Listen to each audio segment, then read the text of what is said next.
Hello there, fellow YouTubers. I myself have not really reviewed before, but I have my own YouTube channel for other things, such as a game called OSU, a musical anime game that I used to post link of. If you ever want to check that out, you can just check the description below if you want to see that. It's up to you. So, the anime I am going to be explaining today is Parasyte, and the specific character that I'm going to be talking about and reviewing is Shinichi Izumi. Shinichi Izumi is a normal high school student in the anime Parasyte. Parasyte is a very well-balanced anime, at the same time having a lot of controversy mixed into it. It's an anime where essentially you get fucked up unless you can protect yourself, because these parasites do not fuck around. They don't really explain necessarily where the parasites come in the show, but, we assume it's from space and such sorts. So one night, the main character of this show, Shinichi Izumi, is sleeping in his bed. His parents are sleeping, no sound is heard. You just see this one essential snake-like green parasite-looking thing. I can't really explain it. It looks like a little xenomorph, essentially, outside his window. He somehow manages to get in through this window somehow. I have no clue how the fuck he did it. He got in, managed to go up Shinichi's arm. And by the time Shinichi woke up, he was already realizing there's something burrowing into his fucking arm, and he tried drastically to try to save himself from whatever it was. At this point in time, Shinichi grabbed a earphone plug, or cord, essentially, and tied it around his arm to stop the thing from burrowing into his arm deeper into his body. The parasite that burrowed into his arm, unfortunately, could not relocate to his brain and was stuck in there. And from that point on, Shinichi and Migi, the parasite's name after his right hand, which was eaten by the parasite, formed the duo together, and at that same time, they had to go fight parasites, essentially. In the first episode of Parasyte, Shinichi has a drastic start. Once he realizes what's in his arm, he wakes up. He has no clue as to what the hell is going on. He thought it was a dream. Well, unfortunately, it was not a dream, and instead, he had another creature living inside of him. Later on in the show, and there's a kid who lost their ball in the street and was trying to retrieve it. The kid really fucked up and could not reach the ball in time, and the car was about to smash the living fuck out of this kid. So Shinichi, with the speed of light, fucking grabbed the damn car with his right hand, which at the time he realized was actually a parasite, and stopped the car completely in its fucking tracks. So, the kid crying, mother takes the kid and they go off, and Shinichi's just like, what the fuck just happened? What the hell's going on? He's confused as fuck already from last night. Encounters other parasites such as Hideo. Hideo is a parasite who was ordered by Tama Reiko to essentially follow him, supervise him, essentially follows every moves and see what he's doing. Like, just to, be like a watch on him, essentially. Hideo at various points in the show said that he has no intention to harm anybody near him or anybody in general. He is a dirty fucking liar and just did whatever the fuck he wanted. Until Izumi essentially just destroyed him at the end. He just killed him off by throwing a rock at him. He just threw a rock. He had like a titan arm, just threw a rock and just destroyed the fuck out of this guy. So, that's one parasite down, essentially. Izumi himself is a calm character, He used to have love for people. He used to have compassion. It's a tragic tale, essentially, because, he used to have, family until his mother got completely killed by this fucking parasite that appeared out of nowhere on the shore of a beach when they were on vacation. And, Shinichi at this point in time was just completely, bewildered. His dad called him on the phone, even the payphone, saying this monster came after us.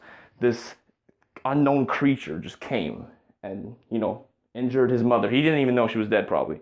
He had no clue, probably. But, he was injured as hell. He could not, go very far, so he just found a nearby phone booth and called up his son to tell him, the situation. At this point, Shinichi basically understood what was going on without even having to say anything and, knew that his parents were in deep fucking danger. But what could he do? Nothing. He was at home, they're far away, he couldn't do nothing about it. Shinichi has, various fucking goals to, accomplish in this show, and most of them are just attaining peace, for God's sakes. He didn't want any of this to begin with, but he's been forced to kill in order to survive and to protect the people near him. Especially Kana. She's another character in this show, was basically the heroine, essentially, because Murano, who is his girlfriend, is completely fucking useless. So, I'd rather bang Kana than her any fucking day of the week, but, that's just my perspective. If you want to be a Sakura fangirl, then be my fucking guest. So, You know, at this point in time, she's essentially a crystal ball reader kind of fucker. You know, she can tell what the hell is going on. She can sense parasites and Shinichi at the same time. But we all know why she can sense them, correct? You know, she believes it's just a power she has based on the fact that she loves him so much that she can sense anywhere he is. But we all know that there's a parasite in him, and that's the only reason she can sense him. She herself is a very interesting character as well because she can sense people, and at the same time, you can't really, you know, they don't really explain her power. She just has it. It's just there. It's a mystical fucking power that's never been explained. It's like a tracker. She's like a radar for parasites, and herself, she can track them. So the thing with Kana is that she thinks one day that she sensed Shinichi in this like far away fucking warehouse. And when she got there, you know, her eyes kind of, you know, averted Shinichi's gaze because he wasn't even fucking there, and she saw this damn parasite eating someone. So in a futile attempt to leave the warehouse, she got fucking killed as soon as Shinichi came through the door, adding more turmoil to this man's life. You know, this guy's been through so much shit already. His mother got decapitated, and at the same time, you know, she's dead too. So, you know, people one by one are flocking like flies and just dying in this massive grave, essentially. So Shinichi, you know, again, starts crying. He's like fucking in turmoil right now. He has nothing he can do. She's dying right in front of him, and there's nothing he can do except look at her. Just look at her dead body. That's it. Shinichi literally just tells Migi to go on the defense, and he just goes fucking ham on this one parasite. He grabs this parasite. He just smashed him through a wall like the Hulk fucking smashed Iron Man into like a fucking pillar.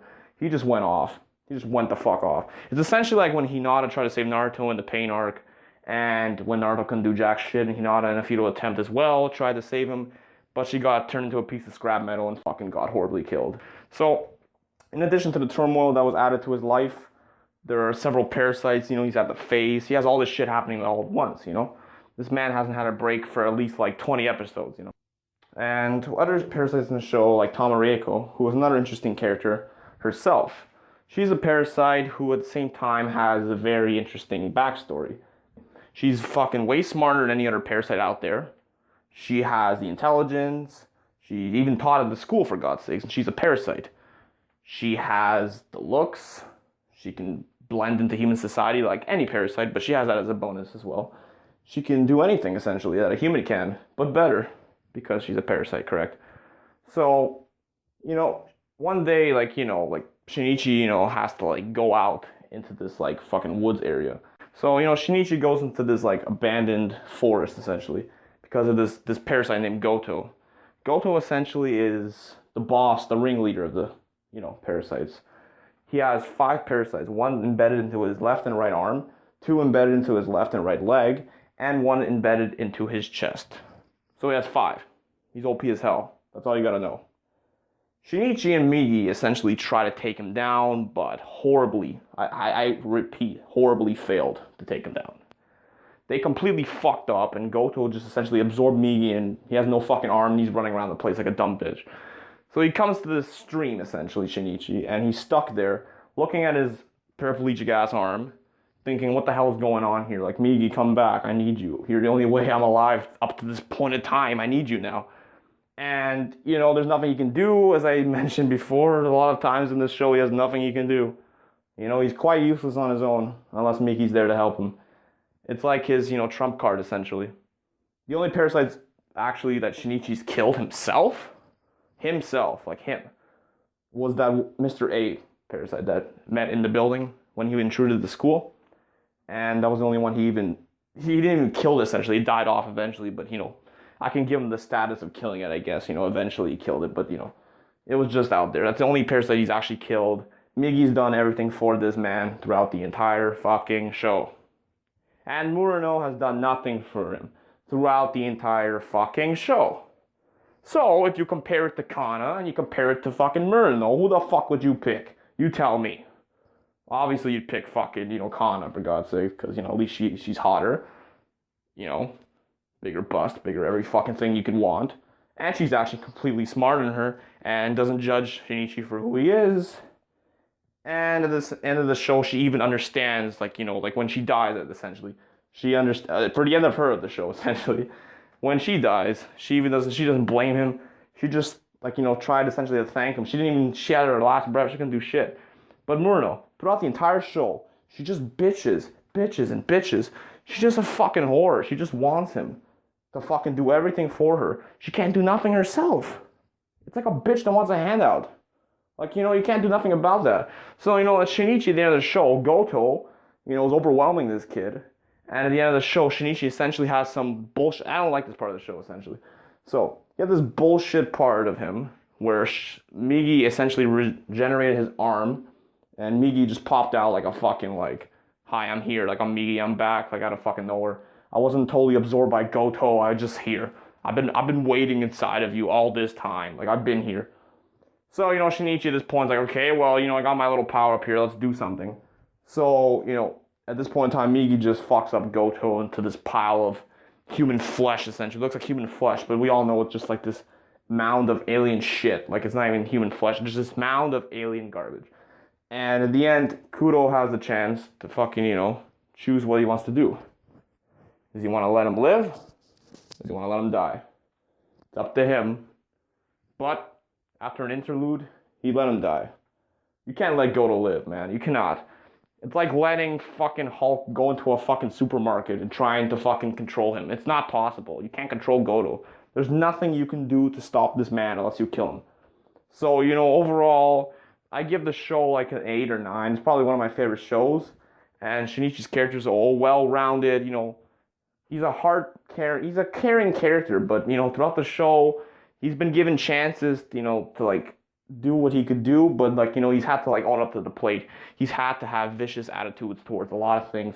He cannot sit down and watch idly while people near him die and get injured and everything. He can't. So, he had to, like, kill these various creatures. There's nothing he could do. Throughout the show, he's been bullied by other people, and then once, he got the Parasyte back, once, like, Migi was in his life, and he could, like, fucking do whatever he wanted, essentially. He turned into this badass mofo. And he just fucking destroyed Kana's crew. Like, this guy tried to fucking hit him again. Because in the past, he got hit by him. And he couldn't do shit about it, essentially. So, Shinichi at this point in time turned into, like, a typical badass in anime and just fucking wrecked him. Just completely wrecked him. He threw his shoe, just told him to get the fuck out of there. He didn't give a fuck. So, those are various situations that I've explained. Some of them I'm actually missing out, as you can all tell who's watched the show. But I just did whatever, on my mind I could remember exactly. And, overall I give Shinichi, let's see.